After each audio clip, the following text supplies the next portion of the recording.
आहे महाशिवरात्र। तुम्हा सर्वांना माझ्याकडून महाशिवरात्रीच्या खूप खूप शुभेच्छा। आज आहे महाशिवरात्र, त्या निमित्तानं चाललेले आहे मंदिरामध्ये, म्हणजे स्वामींच्या मठामध्ये। स्वामींचा मठ आहे, त्याच्याच बाजूला शंकराची पिंड आहे, तिथे जाऊन मी अभिषेक करणार आहे। आमच्या घराजवळ एक मंदिर आहे, पण तिथं खूप गर्दी असते, त्यामुळे आज काही जाणार नाही तिथं।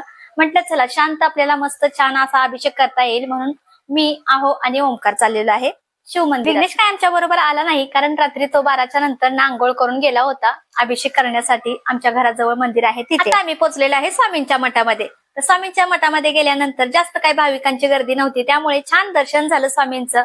शांत चित्तेने नामस्मरण थोडं केलं आणि त्यानंतर आहोनी सुद्धा दर्शन केलं।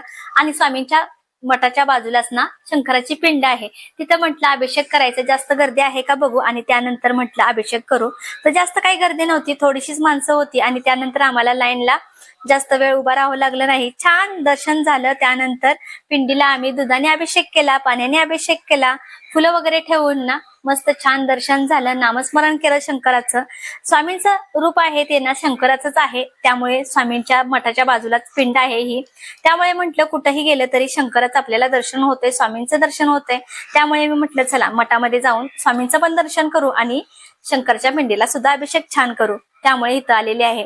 तर इथं सरबत घेतला, त्यानंतर केळी म्हणून प्रसाद होती ते घेतली, आणि आता चाललेलं आहे घरी। आल्यानंतर थोडासा आराम केला, कारण सकाळी लवकर उठून सगळी कामावरून घेतली होती। आता वाजलेली संध्याकाळच्या 6, चहा वगैरे घेतला आणि आवरून चाललेले आहे। आमच्या घराच्या जवळ शिव मंदिर आहे, तिथं मेला लागलेला होता, खूप मोठा मेला असा भरतो दरवर्षी, म्हणून मी आणि विघ्नेश चाललेलो आहे मेला बघण्यासाठी। काही वस्तू बघितल्या, त्या काही पसंत पडल्या नाही, म्हणून गेलेलो आहे। आकाश पाळणा आहे ना तिथं आतमध्ये, तर विघ्नेशला म्हणत होती की तू बसतोय का आकाश पाळण्यामध्ये, तर तो म्हटला नाही मला भीती वाटते, त्यामुळे तो काही बसला नाही।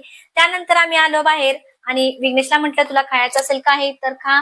तर विघ्नेशला नाश्ता केला मस्त छान पाणीपुरीचा, तो पाणीपुरी खात होता। तोपर्यंत म्हटलं तुम्हाला गर्दी दाखवू, तर बघू शकता खूप सारी गर्दी होती। दरवर्षी नाही तर खूप मोठी अशी जत्रा भरते। त्यानंतर घरी आली आणि स्वयंपाकाला सुरुवात केली। मुलांचा काही उपवास नव्हता, त्यामुळे संध्याकाळचं जेवण सुद्धा त्या मुलांना दोघांना करणार आहे, आणि आम्ही दोघं काही उपवास सोडत नाही, उद्या सकाळनंच सोडणार आहे महाशिवरात्र, त्यामुळे आम्हाला काही स्वयंपाक करायला लागणार नाही। आम्हाला खिचडी आणि शाबू वडे करणार आहे। आता मी खिचडी करून घेते आणि शाबू वडे सुद्धा करून घेते।